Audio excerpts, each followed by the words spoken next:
It has been my view for some time now that the terms left and right, when used in reference to politics, are overused terms. And I would encourage people to exercise a lot more discretion before calling someone a leftist or a right-winger on account of that person's view or views.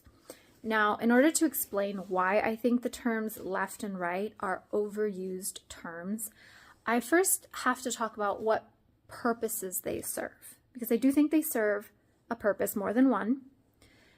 I'm going to talk about what I consider to be the two obvious purposes. It is in our nature as human beings to categorize things. And I would argue that not only is it in our nature, I would argue that it's essential for thinking, for rational thinking, and for communication to have categories and classifications. Think, for example, in biology and the classification of living things, or more specifically, the classification of different animals.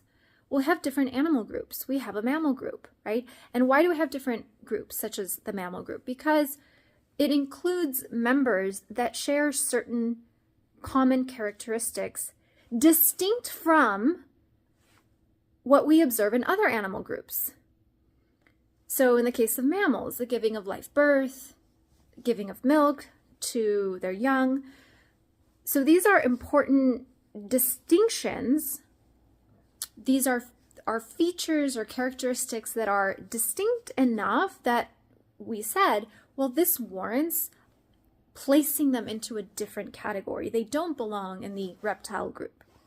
Okay, so what does this have to do with politics? Well, again, since it's in our nature to categorize, it makes sense that when we are talking to someone or listening to someone expressing views on political issues, we would try to classify that person, okay? However, there is another purpose, and this other purpose, I would argue, is the politically motivated purpose. It's especially true in today's world of podcasters. Using the term left and right is not just about identifying division, but also about perpetuating it. Because think about it. Let's say you're a podcaster and, right, to be successful, you've identified your niche, right? And you also have like a specific target audience. Well, you're going to be saying things and covering issues that kind of affirm and confirm your audience's beliefs. And you will also talk about views that are at odds with your audience's beliefs, right? So the us versus them.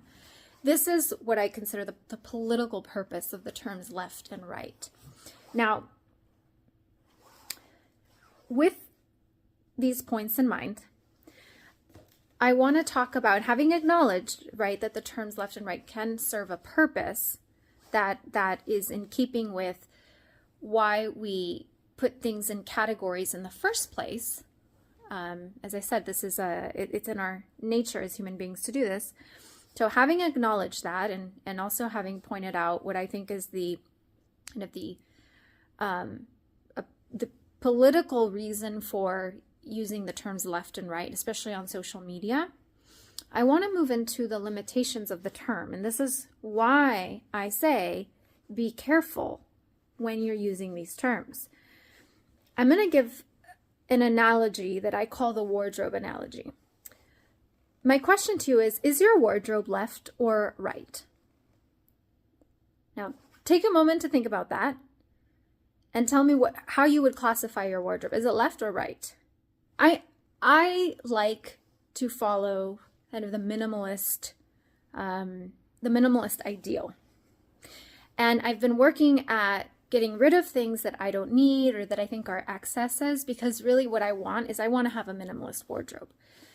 And so part of that meant getting rid of things that I think I didn't need.